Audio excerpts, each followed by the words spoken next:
अस्सलाम वालेकुम, खुशामदीद, सुबह खैर तमाम देखने वालों को। प्रोग्राम का नाम है गुड मॉर्निंग कराची और मेरा नाम है मोहम्मद यासर। नाज़रीन, प्रोग्राम गुड मॉर्निंग कराची में मुख्तलिफ मामलात और मसाइल के हवाले से गुफ्तगू करते हैं और अवामी मामलात और मसाइल अमूमन प्रोग्राम में ज़ेर बहस आते हैं। बहुत सारे पैगाम देखने वालों की जानिब से भेजे गए हैं जिसके ऊपर कोशिश करेंगे आज प्रोग्राम में गुफ्तगू करें। मौजूद मेहमान स्टूडियोज़ में तशरीफ़ रखते हैं, उन्हें खुशामदीद कहूँगा और उसके बाद मुल्क की जो सियासी सूरत हाल है, मुआशी सूरत हाल और इसके साथ साथ सबसे ज़्यादा ज़रूरी जो समाजी सूरत हाल है, इस हवाले से हमने गुफ्तगू करनी है। तो मौजूद मेहमानों को बिला ताख़ीर खुशामदीद कहूँगा और उसके बाद फिर गुफ्तगू के सिलसिले को आगे बढ़ाऊँगा। सबसे पहले मौजूद मेहमान प्रोफेसर सलमान राजा साहब तशरीफ़ फरमाएँ, जो कि माहिर शऊरियात हैं, यानी कि शऊर के हवाले से काम करना है। जैसे मैंने अर्ज़ किया कि सबसे ज़्यादा ज़रूरी है, इससे पहले भी ये बात हो चुकी है कि जिस चीज़ की सबसे ज़्यादा कमी और कहत पाया जाता है वो शऊर है। तो उसके हवाले से प्रोफेसर सलमान राजा साहब जो है वो काम कर रहे हैं, उनको मैं खुशामदीद कहता हूँ। बहुत शुक्रिया प्रोफेसर, प्रोग्राम में हमें वक्त देने के लिए। उनके हमरा तशरीफ़ फरमाए जनाब इंतहाई मोहतरम काबिल एहतराम जनाब जावेद सिद्दीकी साहब, पाकिस्तान तहरीक इंसाफ से आपकी वाबस्तगी है, उनको भी मैं खुशामदीद कहता हूँ। बहुत शुक्रिया आपका, बड़ी नवाजिश प्रोग्राम में हमें वक्त देने के लिए। प्रोफेसर बिला ताख़ीर, जैसे मैं हमेशा ये बात दोहराता हूँ, आप तो सिलसिले में वो काम कर रहे हैं जिसकी सबसे ज़्यादा ज़रूरत है। तालीम का मयार क्या हो, स्टैंडर्ड क्या हो, कोर्स क्या हो, ये सारी चीज़ें अपनी जगह हैं बहरहाल, लेकिन सबसे ज़्यादा जिस चीज़ की कमी है वो शऊर है और यकीनन तालीम ही इंसान को शऊर देती है।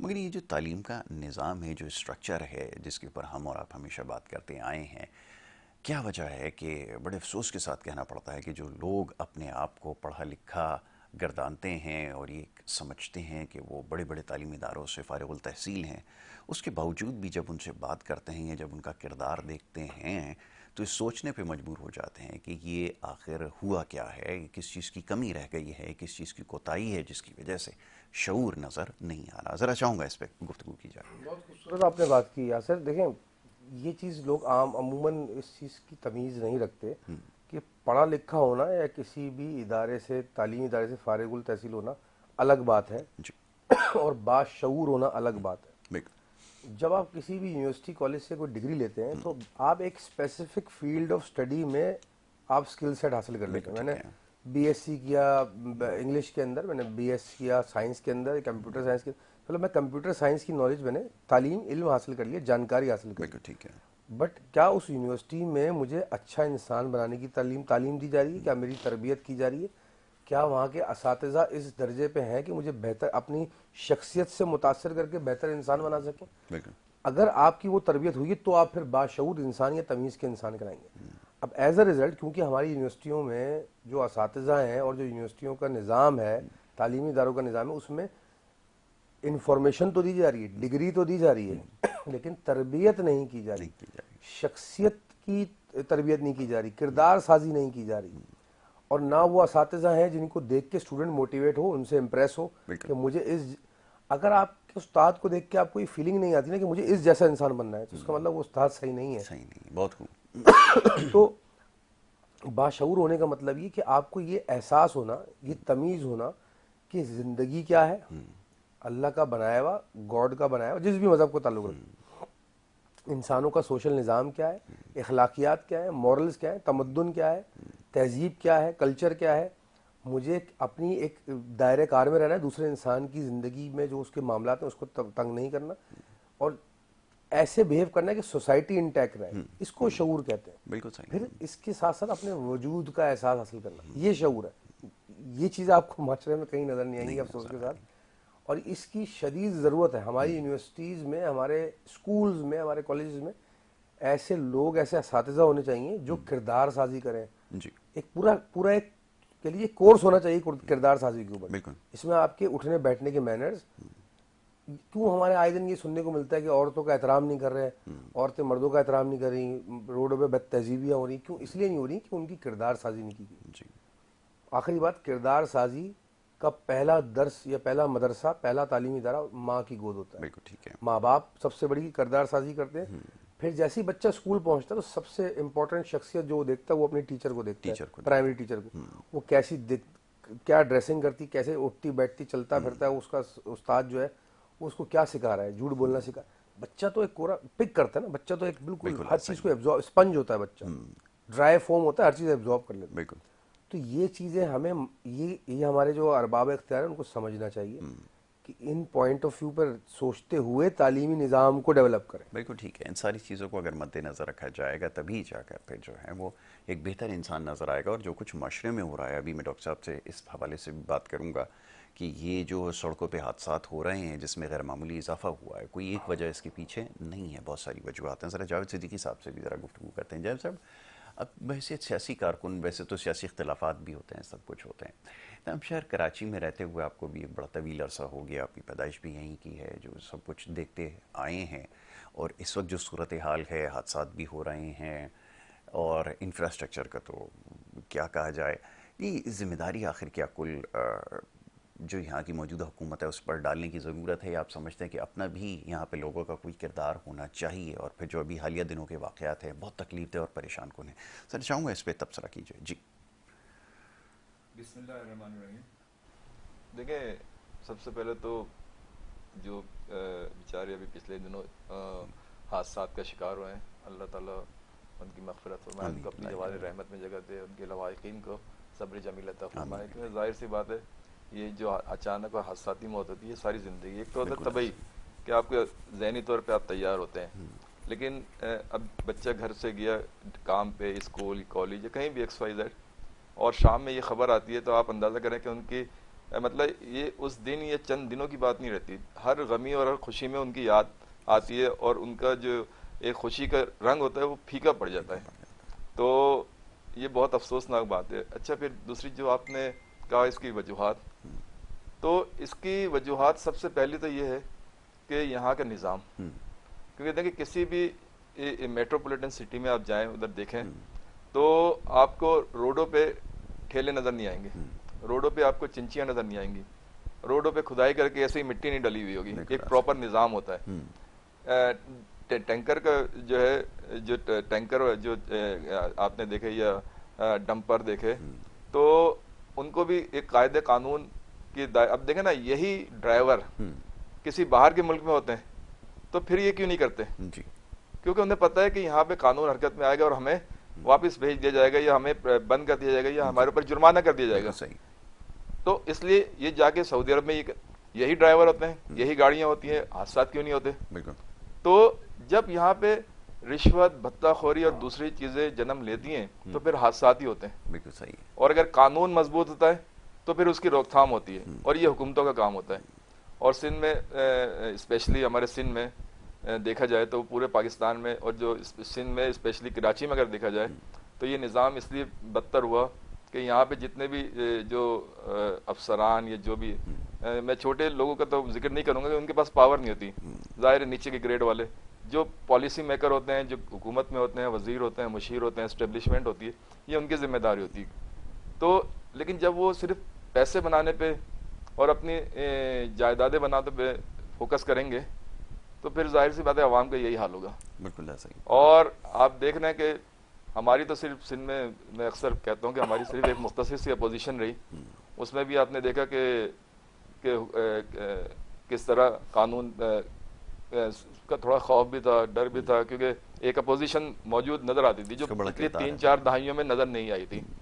तो अगर हुकूमत अपनी आवाम के साथ सिंसियर हो, और आवाम, अब फिर एक बात आ जाती है कि आवाम के वोटों से आए, उसे पता है कि कल फिर मुझे यासिर भाई ने वोट देना है, तो अगर आज मैंने इनके साथ कोई गलत किया या कोई ऐसा निज़ाम किया जिससे यासिर भाई को तकलीफ हुई, तो कल ये मुझे वोट नहीं देंगे। ठीक है। तो हमारे यहाँ तो एक पूरा एक ढांचा चेंज करने की ज़रूरत है। सिर्फ आप देखें, अब मुख्तलिफ पार्टियाँ कोई किसी एक मसले पर हो रही होती है, किसी दूसरे, अब ये मसले इस हद तक चले गए कि हमारी ज़िंदगी या हमारे बच्चे और उनके आने वाले मुस्तकबिल को तारीक कर रहे हैं। तो अब हम किसी एक मसले पे नहीं फोकस करें, अब हम पूरे निज़ाम की तब्दीली पे, जो आप देख रहे हैं कि PTI इस वक्त जिस तरह एक वाहिद अपोजिशन की जमात बनी हुई है, और उसके साथ जो हो रहा है वो भी आपको पता है। और फिर आपने देखा कि अभी अवाम ने, हमारा 8 फरवरी को जो एहतजाज हुआ, तो पाकिस्तान के तकरीबन हर शहरों में अवाम ने भरपूर उसमें शिरकत की और उसे कामयाब बनाया। तो ये अवाम के दिल की आवाज़ है, ये सिर्फ हमारी नहीं है कि किसी एक पार्टी की है, ये पूरे पाकिस्तान की आवाज़ है कि वो चाहती है निज़ाम में तब्दीली आए, वो जो करप्ट अनासिर हैं उनको निज़ाम से बाहर किया जाए, और वो जो मुल्क से मुखलिस हैं, कौम से मुखलिस हैं, उनको निज़ाम में लाया जाए। और जब तक ये नहीं होगा, जब तक ही हम इसको फेस करते रहेंगे। ठीक है। तो आपके ख्याल में निज़ाम की तब्दीली ज़रूरी है और उन अनासर की निशानदेही तो शायद हो चुकी है, ताहम उनके खिलाफ जो है वो कार्रवाई होना ना बाकी है। अच्छा जानते सब है आपने अभी जो बात की जी, ना जी। कि हर आदमी जानता है कसूरवार कौन है, जिम्मेदार कौन है, लेकिन कोई और कार्रवाई लेकिन पावर उन्हीं के पास। अब आप ये देखें, अभी आपने देखा पिछले दिनों बिजनेस कम्युनिटी की मीटिंग हुई थी, हमारे चीफ मिनिस्टर साहब और बिलावल साहब। अब आप मुझे बताएं कि सिंध गवर्नमेंट में जो इल्जाम आते हैं वो किसके ऊपर लगते हैं? सिंध गवर्नमेंट पे लगते हैं, और उन्हीं से बिजनेसमैन रहम की भीख मांग रहे हैं, उन्हीं से निजाम की तब्दीली का है। तो अब आप मुझे बताएं फिर निजाम किस तरह से होगा? मुमकिन जब नहीं। पावर उन्हीं के पास रहेगी और वही सियाह सफेद के मालिक होंगे तो क्या होगा? मुमकिन नहीं है। बिल्कुल आपने सही कहा कि वाक़तन ऐसी सूरत हाल का सामना है। जिन्होंने सूरत हाल को बेहतर बनाना है उन्हीं के हाथ में अगर सब कुछ है और उन्हीं के अगर वजह से सब कुछ हो रहा है तो फिर तो मामला जो है वो थोड़ा सा मुश्किल है, बल्कि काफ़ी मुश्किल है। प्रोफेसर साहब, ये सूरत हाल है, अब सियासी जमातों का ये हमेशा से जैसे अभी तरीक़ाकार रहा है, एक दूसरे पर इल्ज़ामात भी लगते हैं, सब कुछ होता है, लेकिन इसका कोई खातिर खा नतीजा बरामद नहीं हो रहा। अब एक ऐसे ही सवाल जहन में आता है कि अगर इस निज़ाम के बारे में अगर बात ना करें, जैसे कहा जाता है कि दुनिया में जमहूरी निज़ाम ही बेहतरीन निज़ाम है और वहाँ वाक़तन ये सूरत हाल हमें नज़र भी आ रही है, लेकिन हमारे यहाँ सूरत हाल उसके बिल्कुल बरक्स है। ये समझना बड़ा मुश्किल है। तो ये मामला और मसला हल कैसा हो? यहाँ पे एडमिनिस्ट्रेटिव इशूज़ भी हैं, यहाँ पर और दीगर मसाइल हैं, यहाँ पे फाइनेंशियल करप्शन है, मोरल करप्शन है, और जितनी करप्शन दुनिया में पाई जाती है उसकी तमाम अशकाल यहाँ पर मौजूद हैं। मामला कैसे हल होगा? देखिए, व्यवस्था रहे शजर से उम्मीदें बाहर उम्मीदें रह। बाहर हैं। हम क्योंकि इतने फ्रस्ट्रेटेड हो चुके हैं कि हम आउटराइटली बोलते हैं कि ये सब चीज़ें खराब है, और है बहुत ज़्यादा, इसमें कोई शक नहीं। लेकिन ऐसा नहीं कि कुछ बेहतरी भी है, अच्छे काम भी हुए हैं। पीपल्स पार्टी गवर्नमेंट इतनी बुरी भी नहीं है कि बिल्कुल ही का, अगर बिल्कुल ही नहीं कर रही होती तो अब तक तो हम नोज डाइव कर चुके होते हैं। मैं अभी अर्ज कर रहा था ऐसे कि मेरा जाना हुआ है पिछले हफ्ते लाड़काना, और तहसील नौडेरो मेरा जाना हुआ, गढ़ी खुदा बख्श जाना हुआ, रत्तो डेरो में जाना हुआ। तो वहाँ के जो डिस्ट्रिक्ट चेयरमैन है लाड़काना के पीपल्स पार्टी के, एजाज साहब और असद भुट्टो साहब, उनसे मुलाकात हुई। सरदार अली नवाज जलबानी जो सारा वहाँ पे निज़ाम देख रहे हैं, और ये फलियाल तालपुर साहिबा का हल्का है, ये वहाँ से उनकी सीट एमपी की सीट है। तो वहाँ पे जाके, और मैं वहाँ के गवर्नमेंट प्राइमरी बॉयज़ रत्तो डेरो स्कूल में गया, वहाँ पूरा मैंने स्कूल विजिट किया। तो मैं हैरत में आ गया थोड़ा सा कि लाड़काना की रोडें, वहाँ पे सफाई, जहाँ पे खेत और खलियान है उनकी मैनेजमेंट, वहाँ पे जो फसलें उग रही हैं, स्कूल के अंदर जो गवर्नमेंट स्कूल के अंदर जो लेवल पढ़ाई का हो रहा है। उन्होंने कराची से उस स्कूल को बेंचमार्क किया, उन्होंने बताया कि हमने कराची के स्कूल को देख के अपने स्कूल को हमने पूरा तरतीब दिया। तो अफसोस ये हो रहा था कि वहाँ जाके ये फीलिंग आई थी कि भाई कराची की रोडें भी ऐसी कर दें। देखिए सही, तो उनसे उनके काम की तारीफ भी है, इसमें कोई शक नहीं, उन्होंने अच्छा एफर्ट किया उधर, बहुत तब्दीली नजर आई। मैं 10 साल बाद गया वहाँ पे जी। दूसरी बात ये कि वही चीज़ अब कराची में भी नजर करम करें। इनके मेन हब तो आपका ये इंजन, आपका गाड़ी का खराब चल रहा है, आप गाड़ी के दूसरे पार्टों को चमकाए जा रहे हैं, बिल्कुल तो ऐसा। इंजन का ख्याल करें, गाड़ी वरना नहीं चलेगी आगे। बहुत खूब। अब रही बात कि ये क्यों है दुनिया भर में, देखिए इसकी एक वजह नहीं है। अरबाब इख्तियार का बाशऊर होना, right people for the right job, उनको ये सेंस होना कि ये बेसिक एम्यूनिटीज हम नहीं देंगे तो ये मुल्क तबाह हो जाएगा, ये सेंस नहीं है उनको। टैंकर माफिया का किसको नहीं पता? एक 10 साल के बच्चे को पकड़े, उससे पूछे भाई तुम्हारे घर में पानी आता है? बोला नहीं आता। बोला कहाँ से आता है? बोला टैंकर से आता है। और अंधों को भी नजर आ रहा है कि भाई ये टैंकर कहाँ से पानी भर के आ रहा है। जावेद साहब ने बिल्कुल सही कहा कि जो लोग इन्वॉल्व हैं वही लोग उसको मसले को हल भी करने के लिए बैठे हुए, तो फिर प्रॉब्लम होगी। आवाम, एक सवाल है, मैं कल शब्बर जजादी साहब को सुना था, उनका क्लिप मेरे सामने आ गया, तो कह रहे थे कि हमें बताया कौन सा दुनिया का एक शहर है जिसमें 20 साल से रेंजर्स बैठी हुई? कोई नहीं। कौन सा ऐसा शहर है दुनिया का जिसमें टैंकरों से पानी डलता है? मुझे एक शहर बताइए, कोई डेवलप या अंडर डेवलप भी बताइए। तो जब ये कॉमन सेंस है ना, पानी को आप ये छोड़े इररिस्पेक्टिव, 3 साल इनकी गवर्नमेंट रही, 50 साल उनकी गवर्नमेंट रही, सब मिला के कोई एक ऐसा नवाब अकलमंद ऐसा नहीं आया जो कराची के आवाम को पानी पहुंचा सके झीलों से यहाँ तक। बिल्कुल पानी की कमी नहीं है हमारे पास, जी जी, बिल्कुल ऐसा ही, पहुंचाने की कमी, पहुंचाने की कमी है, और इस डेडिकेशन की कमी है कि उसको ईमानदारी से आवाम तक उनका हक पहुंचा दें। पहुंचाया जाए। बिजली की कमी नहीं है, हमारी हरकतें गलत है। हमें पता है हम पानी से बना सकते हैं तो हम तेल से बनाएंगे बिजली, ये हमारी अकलमंदी है। तो जब ये डिसीजन मेकर जो है वो इनकेपेबल होंगे, और सारे नहीं, इसमें कुछ है। बल्कि सॉरी मैं आपकी बात काट रहा हूँ, डिसीजन मेकर के बजाय माफियाज का इस्तेमाल करें तो फिर ज्यादा, क्योंकि डिसीजन मेकर जो है वो हमेशा सही डिसीजन लेगा, लेकिन माफियाज जो है वो अपनी जाती मफादात को मलूज़े खातिर रखेंगी। जब आपकी बात सही है, जब ये चीजें ऑर्गेनाइज होने लग जाती तो वो माफिया ही कहलाती हैं। तो जब ये डिसीजन मेकर्स नहीं इस बात को समझेंगे तो देखिए दो फिर उसके हाल दो नतीजे होते हैं। या तो मुल्क फिर आवाम उनके हाथ से निकल जाएगी, उस वक्त से डरे कि आवाम फिर उनके दर पे होगी। और उसके लिए आपको बांग्लादेश का मॉडल आपके सामने, श्रीलंका का मॉडल आपके सामने रिसेंटली, सही है, पनामा का उसका मॉडल सामने आपका ईरान के अंदर हुआ है, ग्रीस के अंदर हुआ, बिल्कुल ऐसा, टर्की के अंदर हुआ जब रेवोल्यूशन। तो उस वक्त से डरे, या फिर अभी रियलाइज करें और put the right thing at the right place, सही चीज को सही जगह पे रखें।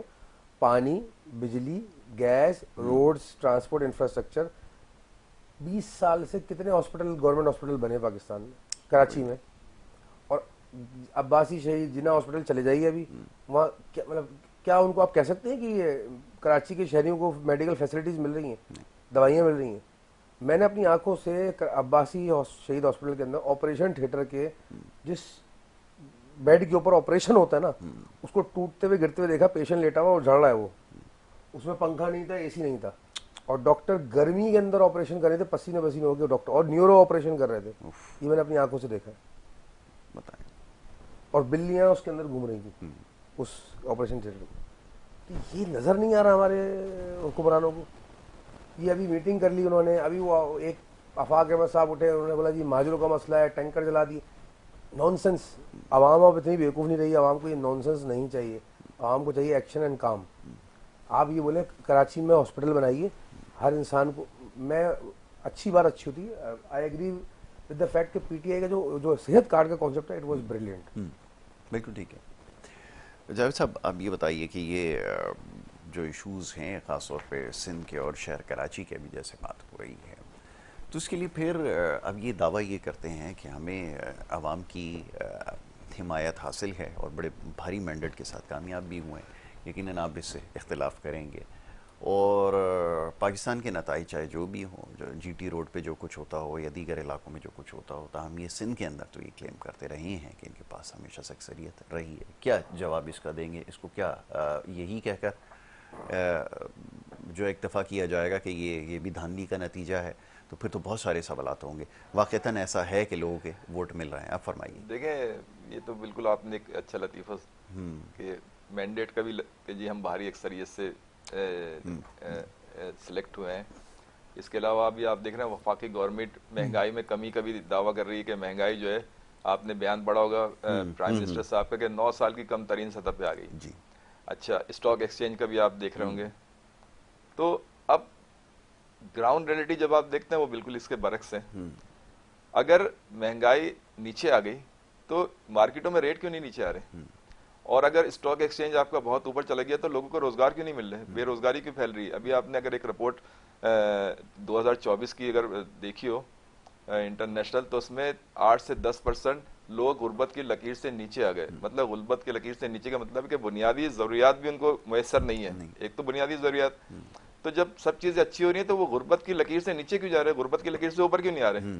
और एक आप तवील अरसे से, मेरे ख्याल से जब से आपने होश हवास और हमने संभाला हो, कि हम देख रहे हैं कि लोग गुर्बत की लकीर से मुसलसल नीचे ही जा रहे हैं, और मईशत भी अच्छी चल रही है, हुकूमतें दावे भी कर रहे हैं कि जी बहुत अच्छा हुआ, और देखें जी हमने ये कर दिया, हमने मोटरवे बना दिए, हमने जनाब और बहुत सारे PIA आप देखें, इदारे देखें, स्टील मिल देखें, PT सेल आपने प्राइवेट कर दिया।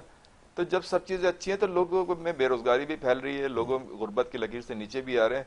तो अब आप इस तरह की झूठ बोल के हुकूमतें नहीं चला सकते। आप देखें कि अगर आप हमारे 3.5 साल की उसका मवाजना करें तो क्योंकि 1.5-2 साल तो कोविड में निकल गया था, लेकिन फिर भी आप देखें कि उस वक्त हमारे GDP और जो रिमिटेंस वगैरह जो थे वो बहुत अच्छी पोजीशन में थे, और जब हमारी गवर्नमेंट गई उस वक्त भी आप देख लें, और ये जो गवर्नमेंट दावे करके आई थी इस पोजीशन में देख लें। अब आप देखें कि लोग, ठीक है, ब्रेक के लिए कहा जा रहा है, ब्रेक के बाद इसके ऊपर मजीद गुफ्तगू करते हैं। कुछ छोटी सी ब्रेक है, ब्रेक के बाद वापस आएंगे। आप देखते रहिए हमारा प्रोग्राम।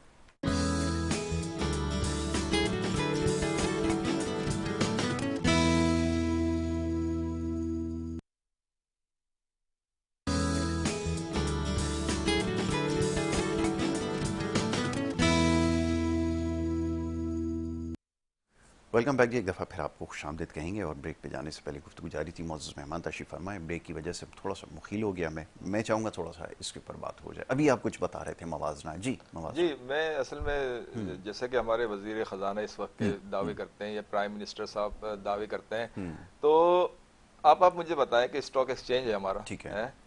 और उसमें कौन से लोग हैं, कोई मुकामी है, गैर। देखें, मुकामी लोगों पे तो आपके सारे कानून लागू हो जाते हैं, लेकिन जो एग्रीमेंट इंटरनेशनल होते हैं उस पे वही जो एग्रीमेंट होते हैं उसी पे आप अमल करते हैं, उससे कोई आगे पीछे नहीं हो सकते। अभी आपने देखा था पिछले दिनों जो एक जहाज आया था तुर्की का, उसने 1 यूनिट बिजली नहीं दी थी और अरबों रुपए ले गया था, जिसपे इफ्तिखार चौधरी साहब ने जब उससे पैसे रिटर्न करवाए तो वो आलमी अदालत में चला गया। अब मुझे बताएं, अब के इलेक्ट्रिक की मिसाल ले लें, एक मिसाल ले लें। के इलेक्ट्रिक से 20 साल पहले या 22 साल तकरीबन हो रहे हैं, क्या मुआहदे होते, क्या उसने पूरी तरह अमल किया? उससे एक मुआहदा ये भी हुआ था कि वो लोगों को नहीं निकालेगी, उस पर उसने मेरे ख्याल से 5 या 10% बिल के रेटों में बेनिफिट भी लिया था। और आज अक्सर नेपरा से देखते हैं कि वो बेनिफिट लेती रहती है, लेकिन उसके बावजूद उसने हजारों लोगों को कैसी से बेरोजगार कर दिया था। उस पर एहतजाज भी होता, आपने देखा होगा। तो मकसद कहने का ये कि आप इस तरह अगर इदारों को प्रॉफिटेबल कर रहे हैं कि लोगों को बिजली नहीं दे रहे, बिल ले रहे हैं, लोगों को बेरोजगार करके आप नेपरा से बेनिफिट ले रहे हैं, तो ये तो एक मोनोपोली हुई ना। ये कमी बेशी। अब आप देखें कि के इलेक्ट्रिक का जब मुआहदा खत्म हुआ था और एक सर्वे होता आम आदमी से, जब एक आपने भी रिपोर्टिंग की होगी और चैनलों ने, तो हर आदमी इससे जान छुड़ाना चाह रहा था। और चाइना की कंपनी ने कुछ ऑफरें भी दी थी कि हम आप फिक्स कर देंगे, ये कर देंगे। तो आप उस कंपनी को क्यों नहीं लेके आए? आप इसी कंपनी को क्यों चलाने की कोशिश कर रहे हैं? उसकी वजह ये कि इससे आपको बेनिफिट है। और अभी आपने देखा पिछले दिनों चाइना की एक जो कंपनी थी, उसने हाई कोर्ट में एक दरखास्त लगाई थी कि जी हमें ठेके लेने के लिए हमसे रिश्वत मांगी जा रही है, और बाकायदा उसने उस ब्यूरोक्रेट से वजीर का नाम भी लिया था कि वो बुर्ज खलीफा पे एक फ्लैट मांग रहा है। तो अब इस तरह अगर निजाम सही करना है तो भाई इस तरह तो आप मुझे भी दे दें, तो निजाम इसी तरह चलना है। इस तरह तो हर पाकिस्तानी को मैं कहता हूँ कि 7 साल 6 महीने की मिनिस्ट्री दें, ताकि हर पाकिस्तानी पैसे वाला हो जाए और गुर्बत हमारी इसी तरह खत्म होगी। बहुत खूब जी प्रोफेसर। सही फरमाया कि इस तरह का निजाम चल रहा है तो पाकिस्तान बेहतर होना हो, दुबई बेहतर हो गया।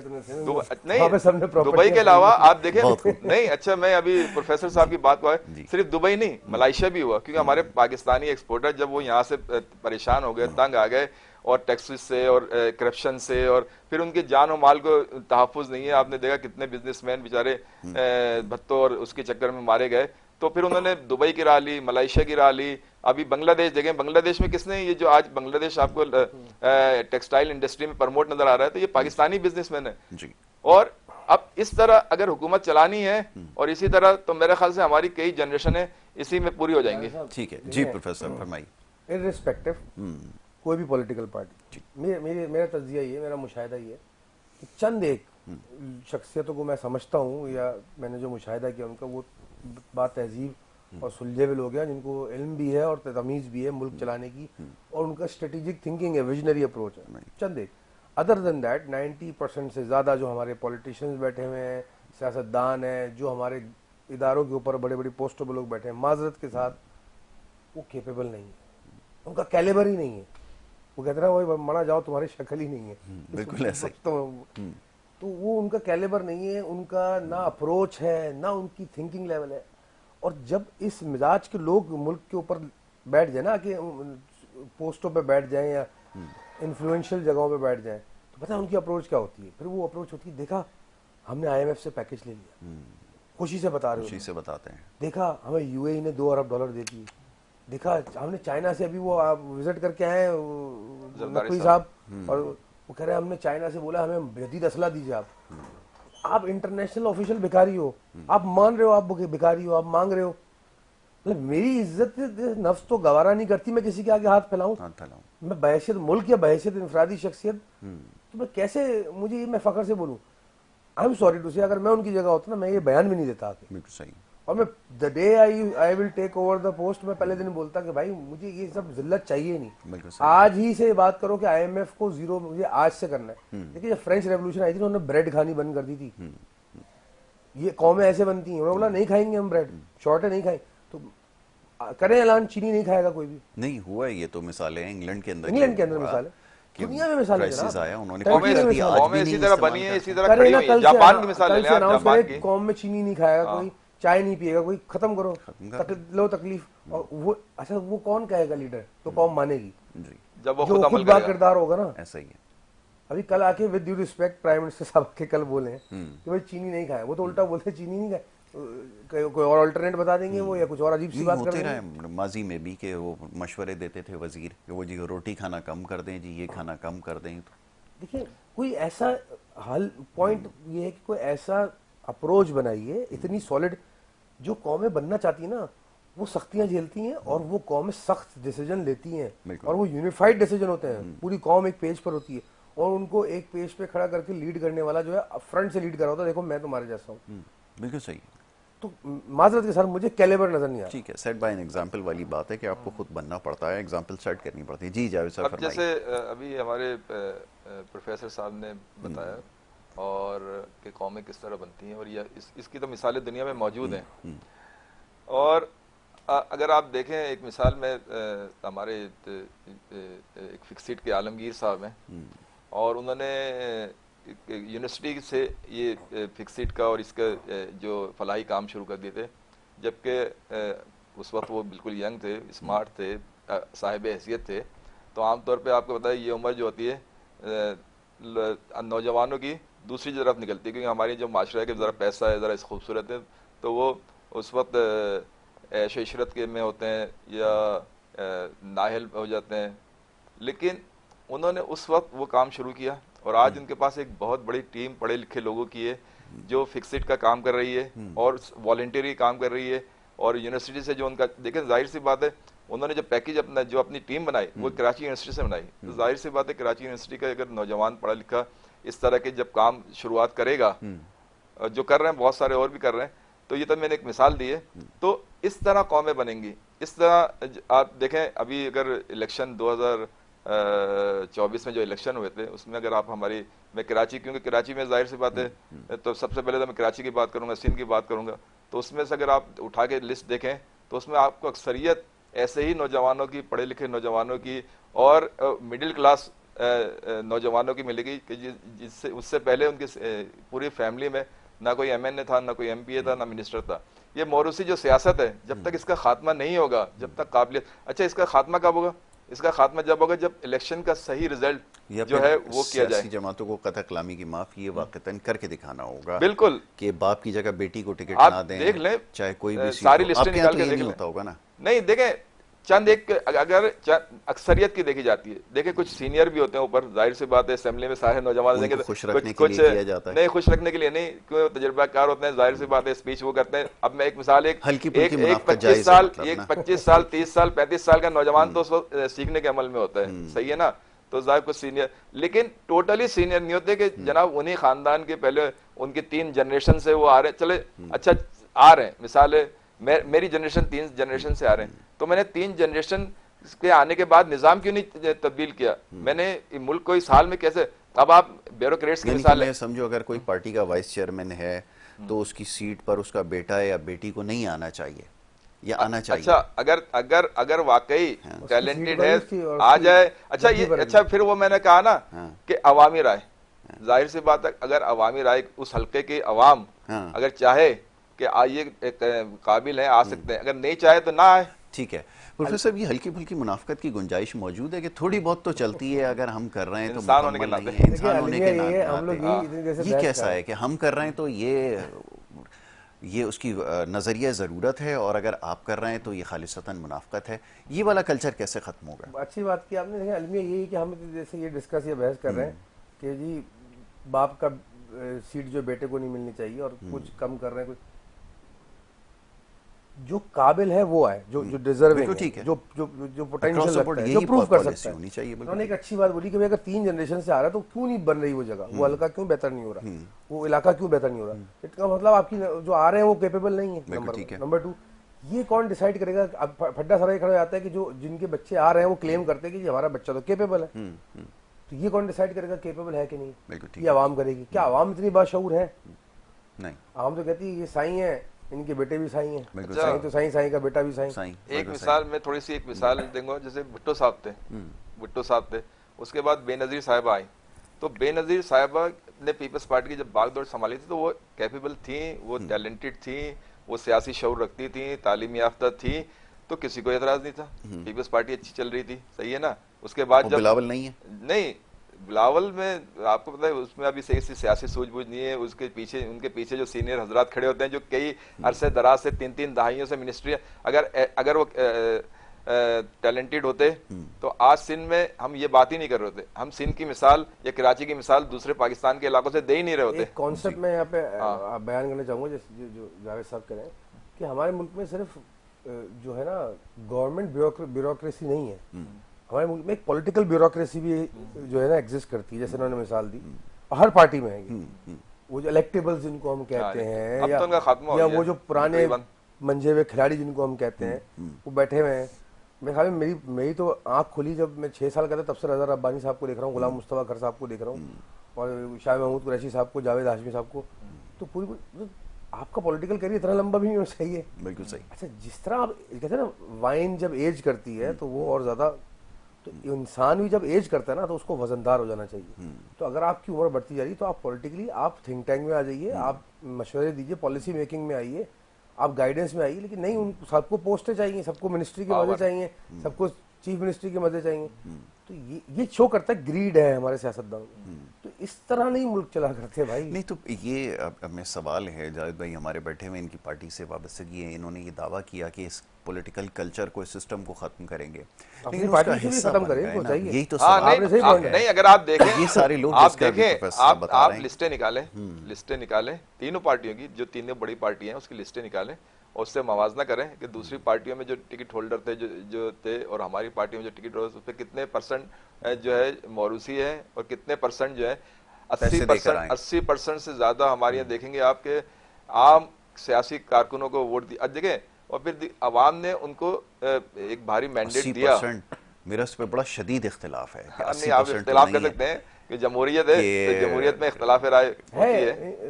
ये जो में तो है, अच्छा, फिर दूसरी, अच्छा दूसरी, अच्छा लेकिन दूसरी नहीं, अच्छा दूसरी बात देखें, दूसरी बात एक मिसाल है कि अगर आप सियासी अमल को चलने दें और अवामी मैंडेट को तस्लीम करें तो आस्ता आस्ता हमें कहने की जरूरत नहीं पड़ेगी, आस्ता आस्ता ये चीजें खुद ही अभी खत्म हो बात जाएंगी। अवामी मैंडेट की नहीं है, अभी पॉलिटिकल पार्टीज के अंदर रिफॉर्म्स की बात हो जाएगा, ये भी हो जाएगा। कैसे देखिए आएगी? उसकी सबसे मेन वजह क्या है, क्योंकि हमारे यहाँ आपने अभी देख लिया इलेक्शन में जो कुछ हुआ कि इससे पहले भी लोग निकलते नहीं थे 3 बजे के बाद पोलिंग स्टेशन, क्योंकि उनके एक सियासी अमल से बिल्कुल वो लाताल्लुक हो गए थे। लेकिन 8 फरवरी 2024 को एक मौका मिला था कि लोगों ने खुद निकल के पोलिंग स्टेशनों पे अपना वोट कास्ट किया। आपने देखा, इसीलिए धांधली भी नहीं हो सकी, क्योंकि जाहिर सी बात है आप मीडिया से आपका ताल्लुक है, आपने भी सर्वे किए होंगे, गए होंगे पोलिंग स्टेशनों पे। तो अगर ये अमल चलने देते तो रिफॉर्म खुद ही आ जाता, सियासी पार्टियों में भी आता। जाहिर सी बात है, जब मुझे पता है कि अवाम मेरी इस चीज को पसंद नहीं करी तो मैं उसको चेंज करूंगा। लेकिन जब मुझे पता होगा कि मखसूस कमरे में बैठे हुए कुछ लोगों को खुश कर दें और उसके बाद अवाम चाहे करोड़ों वोट दे दे आपको और मुझे हजारों में भी नहीं मिले लेकिन मैं जीत जाऊंगा, तो ये चीजें चेंज होंगी तो पार्टियों में खुद ही चेंज आएगा, खुद ही लोग वो अलग करेंगे जो नालायक और नाअहल होंगे। ये थ्योरी समझ में आती है कि चलें क्रिकेट मैच का, तो जैसे हमारी टीम होती है ना, उसमें हम किसी को भी पकड़ के डाल देते हैं और उसको खिलाते रहते हैं, फेल्यूर आफ्टर फेल्यूर, आप tournament after tournament, series after series हारते चले जाते हैं, हारते चले जाते हैं, हारते चले जाते हैं, हारते चले जाते हैं, और फिर नतीजा ये निकलता है कि आप उसको रिप्लेस कर देते हैं, फिर से वही आप दोबारा से तजर्बा करते हैं, फिर एक नया लड़का लाते हैं, फिर हारेंगे, फिर हारेंगे, फिर हारेंगे, और फिर जस्टिफिकेशन देंगे। वो ज़ाहिर इलिटरेट हैं बेचारे, उनको तो एजुकेशन का दूर दूर तक नहीं है। उनसे जब सवाल करेंगे तो वो कहेंगे कि जी जो अल्लाह की मर्ज़ी और फलाना मर्ज़ी और हार गए तो सीखने को मिल रहा है, और ये वो करते करते करते करते करते आप दुनिया में ख़त्म हो गए। अब क्या इसी तरह आप सियासत की तरफ आइए। चलिए, तो क्रिकेट का खेल है, ठीक है, आप हार गए, कभी कोई वक्त आएगा शायद, अगर कभी निज़ाम बेहतर हुआ तो शायद आप जीत भी जाएंगे। मेरा सवाल आपसे ये है कि सियासत के अंदर इतनी गुंजाइश मौजूद है, ये कह रहे हैं कि ठीक है सीखते सीखते सीख जाएंगे। अगर सीखने में मुल्क के एक मैं ज़रा प्रोफेसर साहब से राय लूँ ना, फिर आपकी तरफ आता हूँ। मुल्क का बेड़ा गर्क कर दिया गया, मुल्क की मईशत को तबाह कर दिया, मुल्क का पूरा एडमिनिस्ट्रेटिव सिस्टम तबाह, मैनेजमेंट तबाह, करप्शन बेपनाह, सब कुछ कर दिया। तो ये सीखते सीखते सीखते कितना मौका दिया जाएगा, क्योंकि मुल्क के साथ तो ये सारा रिस्क नहीं लिया जा सकता। क्या इनकी बात मान ली जाए कि अगर इनको मौका देते चले जाएं और ये तबाह करते नहीं जाएं, नहीं यासिर, जिसकी ऐसा फिर नहीं, आपकी ऐसा नहीं, सामने मैं तो होता। मौके को ही फलसफा खत्म पहले कर मैं रहा हूँ। प्रोफेसर साहब की राय लूंगा, मैं फिर आपकी वो तरफ आपने आऊंगा। अब मेरे जुमले को आपने थोड़ा कहा ना, उलट फेर किया रिफॉर्म की बात कर रहे हैं ना कि कि आ मैं जाएंगे। अवामी मैंडेट की बात कर रहा हाँ, था। अवामी हाँ, मैंडेट की बात कर रहा हूँ ना मैं, ये भी तो अवामी मैंडेट का ही देखिए सिलसिला है। ये जी, चंद कमरों में बैठे हुए अफराद की हाँ, बात नहीं कर मैं रहा था। प्रोफेसर साहब कौमें से जब इर्तिका करती है ना, उसका एक फलसफा है, उसका एक प्रोसेस है, उसकी एक सोच है, उसकी एक शऊर है, उसकी एक अंडरस्टैंडिंग है कि ये प्रोसेस कुदरत कैसे चलाती है। दूसरी बात, जैसे आपने क्रिकेट की एक एनालॉजी यूज की, एग्जांपल यूज किया, कोई भी मुल्क जो होता है ना, वो मुल्क क्या है उसकी रिफ्लेक्शन उसके हर जर्रे जर्रे में आ रही होती है। ऐसा ही है, बहुत अच्छी मैं बात किसी मुल्क में ट्रैवल करता हूँ, बहुत उतरता हूँ, उतरते ही मैं उसके एयरपोर्ट के निज़ाम को देखता हूँ, बिल्कुल सही है। उसके रोड्स में निकलता हूँ बाहर, लोगों का बिहेवियर देखता हूँ, बिल्डिंग्स को देखता हूँ, उसका एनवायरनमेंट क्या है, डस्ट उड़ रही है, रोड कैसे पेव्ड हुए हैं, बहुत अच्छी बात है, ये सारी चीजें उसकी अक्कासी कर रही होती। तो क्रिकेट टीम भी मुल्क की अक्कासी कर रहा अक्कासी होता है। कर रही होती। तो जो आपने क्रिकेट टीम का जो जो मवाजना किया ना, यही हमारे मुल्क का हाल है। बिल्कुल ठीक है। अब रही बात कि क्या होगा सही, क्या हम रिस्क ले सकते हैं इस बिहेवियर से मुल्क, नहीं कौमें जब इर्तिका करती है ना, तो कुदरत अपना रोल प्ले करती है। ये जो अरबाब इख्तियार बैठे हुए हैं, इनके पास मार्जिन नहीं है एरर का इतना ज्यादा कि आप जो बेवकूफ वाले डिसीजन लिए जा रहे हैं और लिए कौम जा को रहे हैं। तबाही की तरफ लेके जा रहे हैं। 25 करोड़ लोग एट स्टेक हैं इधर, जी, और आपका एक डिसीजन जो है वो उन 25 करोड़ लोगों को इम्पैक्ट करता है, इन्फ्लुएंस करता है। बिल्कुल ऐसे ही। और आपने अगर गलत डिसीजन लिए तो माजी उठा के देखिए, कौमें उखाड़ के फेंक दी गई हैं जमीन बिल्कुल के, ऐसा ही। सफाई हस्ती से मिट गई हैं। ये 200 ममालिक का जो मोहल्ला है दुनिया, यहाँ बैठे हुए लोग अपने इंटरेस्ट के लिए बिल्कुल वो सही। खा जाएंगे आपको। 25 करोड़ लोगों का नहीं एहसास करेंगे बिल्कुल वो। सही है। एक बात। दूसरी बात, अब कुदरत अपना रोल क्या प्ले करती है? कुदरत का एक कानून है जो कि हमें हार्विन ये थ्योरी है, Darwin theory, Darwin theory. Survival of the fittest, Darwin साहब कहते हैं। तो सर्वाइवल ऑफ द फिटेस्ट ये कि अगर आपने कुदरत के जो निज़ाम को नहीं समझा, कौम बहैसियत कौम, तो कुदरत उखाड़ के फेंकेगी आपको, और वो फेंक रही है। जी, आप रेस में पीछे रह रहे हो, दुनिया की रेस में आप भिखारी हो गए हो, आप कंगले हो गए हो, आप निज़ाम सही नहीं कर रहे हो। तो इसमें ये नहीं कि ये जो दलील देते हैं सियासतदान हमारे भाई लोग कि जी चलने दे प्रोसेस को, डेमोक्रेसी चलेगी, तो मैं सॉरी टू से, इनको ये भी नहीं पता सबको डेमोक्रेसी है क्या चीज। बिल्कुल सही है। सिर्फ डेमोक्रेसी ये नहीं और होती जो ये दूसरी बातें कर बात रहे ये हैं। कि ये अभी मैं ज़रा जावेद साहब से ही पूछता हूँ, ये खुद मुतमईन हैं कि ये खैबर पख्तूनख्वा के अंदर जो अवामी मैंडेट का एहतराम कर लिया ना, लगा दिया, एक चीफ मिनिस्टर लगा दिया, काम से मुतमईन है? बेहतर हो रहा है काम ये एहतराम करने की जो आपने बात की कि अवामी राय को आप छोड़ दें, उस पर वो कर लें? वहाँ पे लोगों की जो हालत इज़हार है इस वक्त नाकाबिल बयान है।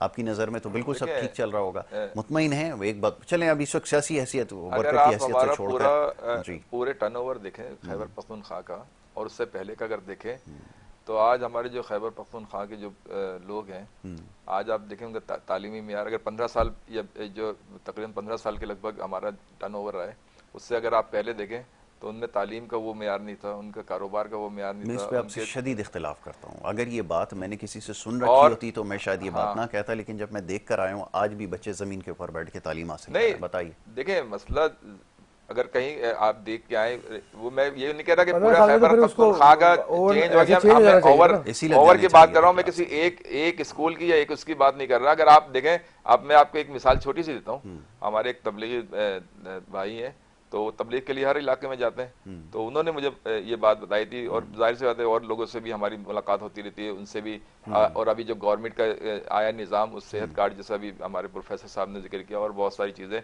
और तो एक सब्जी की दुकान पे एक बड़े साहब बैठे रहते थे, वो अब तबलीग वाले जाते हैं, अपने एक तबलीग करते हैं, तो उन्होंने देखा वो क्योंकि खरीदो फरोख्त भी खुद ही करते हैं, परचेजिंग। एक बच्चा बैठा हुआ था सब्जी की दुकान के ऊपर, तो उनसे पूछा, उसने उन्होंने कहा कि भाई मेरे वालिद साहब बीमार है तो इसलिए वो आए नहीं। तो हमने फिर ऐसे ही उनसे पूछा कि क्या करते हो क्या नहीं करते। वो सब्जी की दुकान पे बैठा हुआ बच्चा MBBS कर रहा था।